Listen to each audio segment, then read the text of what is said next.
राज्य सरकारनं शालेय गणवेश निधीमध्ये केलेल्या कपाती विरोधात नागपुरात मनसेनं आंदोलन छेडलेलं आहे। मनसे कार्यकर्त्यांनी जिल्हा परिषद कार्यालयामध्ये थेट अर्धनग्न आंदोलन करून प्रशासनाचा तीव्र निषेध केलेला आहे। वाढती महागाई आणि गणवेशाचा निधी कमी करून विद्यार्थ्यांवर अन्याय केला जात असल्याचा आरोप करण्यात आलेला आहे।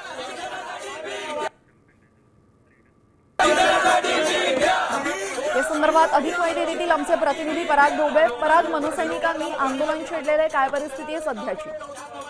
सेजल, आक्रमक झालेले आहे मनसे पदाधिकारी कार्यकर्ते आणि ज्या पद्धतीची त्यांनी मागणी केलेली आहे की 240 रुपयात गणवेश होऊ शकत नाही। आम्ही 240 रुपये जेव्हा बाजारात विकत घ्यायला गेलो तर फक्त हाफ पॅन्ट आला, त्यामुळे अर्धनग्न अवस्थेत आम्ही इथे आलेलो आहे। गरीब विद्यार्थ्यांना गरीब दाखवण्याचा प्रयत्न शिक्षण मंत्री करताय का? त्यामुळे शिक्षण मंत्र्यांच्या विरोधात मुर्दाबादचे नारे लावले जात आहेत। जिल्हा परिषदेसमोर सध्या हे आंदोलन आलेले आहे आणि तीव्र संताप जो आहे तो व्यक्त केला जातो, कारण 240 रुपये हे रक्कम फार चोपडी आहे। आज ज्या पद्धतीने महागाई वाढली आहे, 240 रुपयात पूर्ण गणवेश होऊ शकत नाही। त्यामध्ये टाय आहे, सॉक्स आहे, ह्या सगळ्या त्याच्या रिक्वायरमेंट असतात आणि त्यामुळे कुठतरी हा निधी तोकडा आहे तो निधी वाढवून द्यावा अशा पद्धतीची मागणी त्यांनी केलेलीच आहे। शिवाय शिक्षक संघटना ज्या आहेत त्यांनी सुद्धा अशा पद्धतीची मागणी केली होती। त्यामध्ये सुद्धा वेगवेगळ्या अटी ज्या आहेत त्या टाकण्यात आल्या होत्या। कमी वेळ कालावधीमध्ये पहिल्या दिवशी गणवेश त्या अटीमुळे दिल्या जाऊ शकत नाही, तो सुद्धा मुद्दा आहे। आणि राज्यभरात हजारो विद्यार्थी आहे सरकारी शाळेमध्ये शिकणारे, त्यांना गरीब दाखवण्याचा प्रयत्न करताय का? त्यामुळे शिक्षण मंत्र्यांनी त्यामध्ये निर्णय घेतला का? या सगळ्या विरोधात संतप्त भूमिका जी आहे ती मनसे मांडताना आपल्याला दिसते आहे। आणि आंदोलनातून जो आहे त्या सरकारचा निषेध नोंदवण्यासाठी किंवा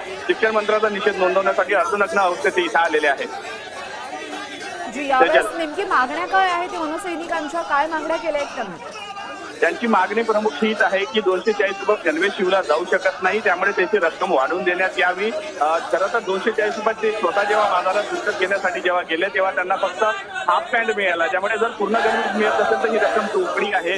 गरीब विद्यार्थ्यांसोबत जेव्हा तुम्ही कॉन्व्हेंटच्या विद्यार्थ्यांना फायदा पोहोचवण्यासाठी हे सगळं करताय का? कॉन्व्हेंट संस्कृतीला पुढे नेण्यासाठी करताय का? असा आरोप सुद्धा मनसेकडून केला जातो।